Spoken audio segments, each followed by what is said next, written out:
Liz and Mike from 105.1 The Buzz joining us live. Good morning. Morning. Good morning, guys. Good morning. Well, we went to break playing Toxic by Britney Spears. We came back from break playing, No Time for Toxic People by Imagine Dragons. So I have a feeling that toxicity is part of what is going on here with the accusations against Jimmy Fallon. Yeah, it's a Bruin. So he's been accused of creating a toxic work environment. Yesterday, an article came out in Rolling Stone magazine that I don't think any of us saw coming, where a lot of staff members came forward. All of them remained anonymous because they had fear of retaliation and talked about how Jimmy's erratic behavior, just his mood in general, created a very glum environment, that it's not fun to work on the set, and that everybody that basically works for him is a giant yes man. Whatever Jimmy wants, Jimmy gets, as long as it doesn't even matter if it's at the detriment of others. And that within a 9-year period, they had 9 separate showrunners because they just kept burning through people because it was such a toxic place. So all this starts going around and you're like, whoa, what? Jimmy Fallon? You know, we've had this happen with Ellen. We had this happen recently where Lizzo was accused of a toxic workplace environment. And so these celebrities, it keeps happening where you're like, I would think they would be so nice.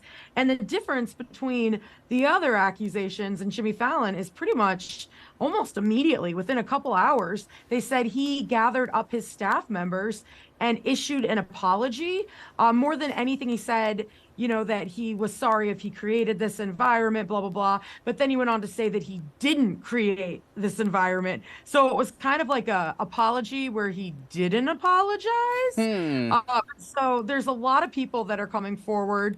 Jerry Seinfeld has spoken out about Jimmy Fallon, saying whatever they're saying is not true. That is not what he's experienced while he's on set. So it's a lot of he said, she said right now, but it's not necessarily a good look, and especially right now in the middle of the writer's strike. Yeah. Well, I'm certain that Jerry Seinfeld would have quite a different experience than a staff worker on Jimmy Fallon's show. That's also a good point. Not to say that anyone's experience is valid or invalid, but yeah, it's a curious point you brought up, Liz. The non-apology apology, like, sorry if I did this, but or I really if you feel didn't. this way. Yeah. Not really a functional apology, but you got to respect the fact he went right to the employees with it. You know, before it got leaked out to the press, what he actually said to them, he went to the folks that were supposedly complaining about the environment that's been created there. But, I don't want to see the Tonight Show go down like this. It's been an institution in American television since Johnny Carson and Ed McMahon's days, Jay Leno, Conan O'Brien, and now Jimmy Fallon. So, I mean, whatever they got to do to right this wrong and make it go away, I'm all for it. And hopefully that whatever is happening behind the scenes doesn't continue to happen. Yeah, hopefully they can, if there is, some credibility to this, hopefully they can get to the root of the problem and deal with it from the ground up there. Yeah, reconciliation is hopefully the goal here. I mean, what makes me nervous is because I love late night talk shows. I love them. I love the daytime talk shows. I like somebody that can do a good interview and is funny and witty. And I'm so nervous because, this has happened with Jimmy. This has happened with Ellen. They didn't say it happened with James Corden. There was some rumors and rumblings that that's what took place. Right. And I don't want networks to be afraid to take a risk because, well, it's just going to create lawsuits anyways. I want to see them continue to have these great shows because they bring great content for all of us. Yeah, no, it's true, and we have seen this a lot in the headlines. So hopefully they can get it figured out. It would be nice to know that you're watching something that is positive through and through. But I'm sure it's a stressful job. I mean, it's five days of new content all the time. So we'll just have to wait and see. So Rihanna and A$AP Rocky, the two most beautiful people in Hollywood, have created a second equally as beautiful child. But to go with the Hollywood naming, they chose an interesting, I'll say, name for the child.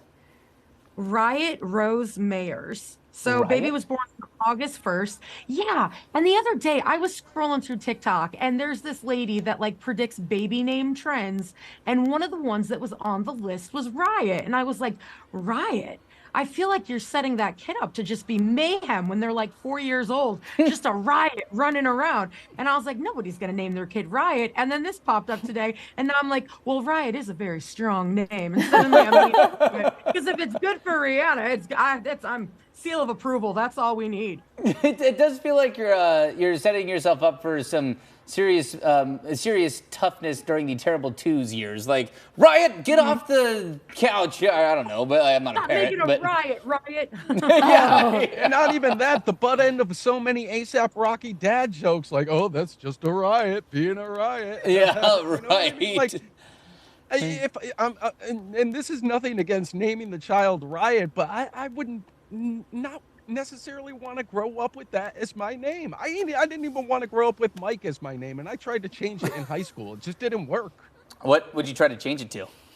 I actually tried to make it my middle name, which is Angelo, and it just didn't go over well. There were too many Mikes in my school class, and Yeah, you'd have to commit to that one. You didn't want Mike. What did you want? Sam, Chris, John. I was taking anything. Mike's a fine name. Everybody does that. At one point, we've all tried to change our name, haven't we? I tried to change mine to Betty when I was 18, and nobody would go for it. And I was like, well, there's the end of that. Yeah, because it's a nickname for Elizabeth, which shocking what Liz is short for.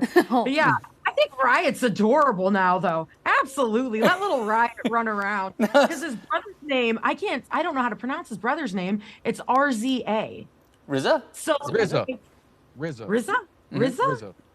So, I mean, you got little RZA and Riot now. Okay. There you go. Hey, I know a young child whose name is Rambo, so maybe this is just the trend that's happening with young children's names. Next one's going to be Chaos or Mayhem. I don't know, but if it's good enough for Rihanna and ASAP Rocky, it is certainly good enough for all of us. It's their call. All right, guys. Well, have a great weekend. We will see you on Monday.